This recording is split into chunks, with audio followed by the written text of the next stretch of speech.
আপনাদেরকে দেখাবো মাছের ডিমের বড়া রেসিপি। আমি এখানে মাছের ডিম নিয়ে নিয়েছি, আর নিয়েছি দুটো মিডিয়াম সাইজ পেঁয়াজ কুচি করে, ধনেপাতা কুচি, কাঁচা লঙ্কা কুচি আর রসুন কুচি, বেসন হাফ চামচ, লঙ্কার গুঁড়ো, হলুদ, চালের গুঁড়ো, রিফাইন অয়েল, লবণ। মাছের ডিমের মধ্যে দিয়ে দেব পেঁয়াজ কুচি,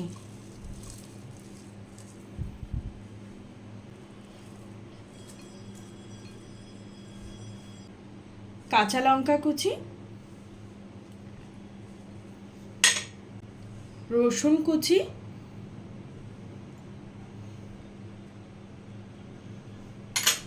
ধনেপাতা কুচি,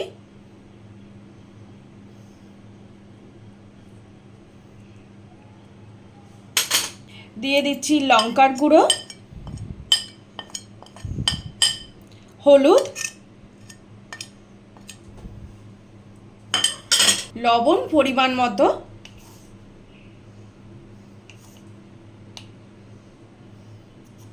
চালের গুঁড়ো দিচ্ছি। চালের গুঁড়োটা দিলে কিন্তু মাছের ডিমের বড়াটা মুচমুচে হবে আর খেতেও ভালো লাগবে।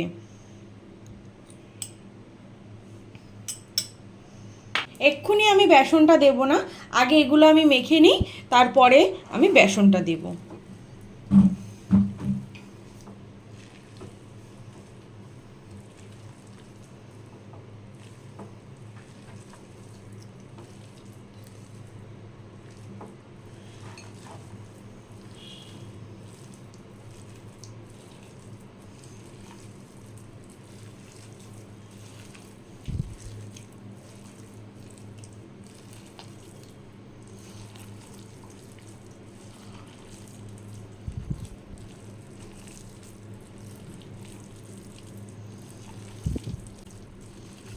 আর মাছের ডিমের বড়া রেসিপির জন্য আমি যখন ম্যারিনেট করব তখন কিন্তু আমি জল ব্যবহার করব না, জলের প্রয়োজনই হবে না।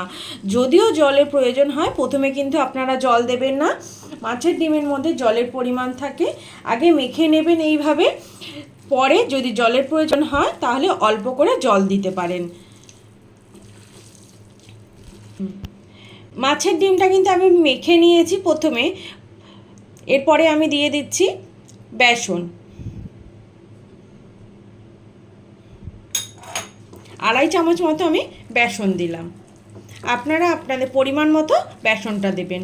আমি এখানে চালের গুঁড়োর পরিমাণটা বেশি দিয়েছি আর বেসনটা কম দিলাম। চালের গুঁড়োটা বেশি দিলে বড়াটা বেশ মুচমুচে হবে আর খেতেও ভালো লাগবে।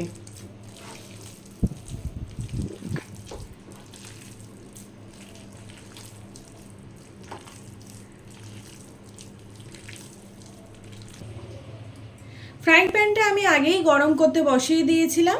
ফ্রাইং প্যানটা ভালো মতো গরম হয়ে যাওয়ার পর ফ্রাইং প্যানের মধ্যে দিয়ে দিচ্ছি রিফাইন অয়েল।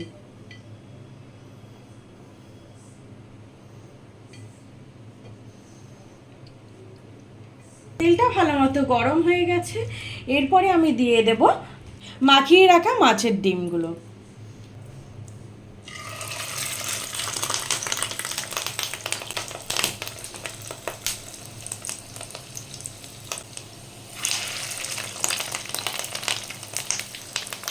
গ্যাস মিডিয়াম ফ্লেমে রেখে মাছের ডিমের বড়াগুলো ভেজে নেব।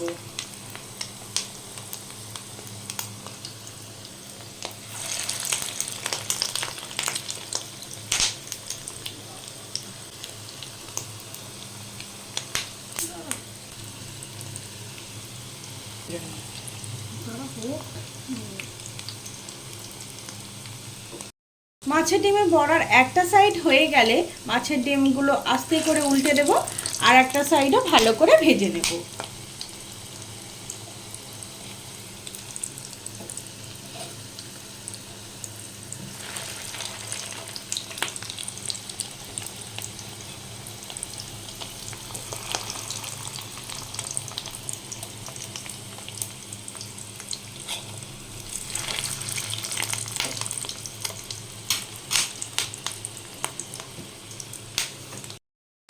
মাছের ডিমের বড়াগুলো ভালো করে ভেজে নিয়েছি লাল লাল করে, এবার আমি বড়াগুলো তুলে নেব।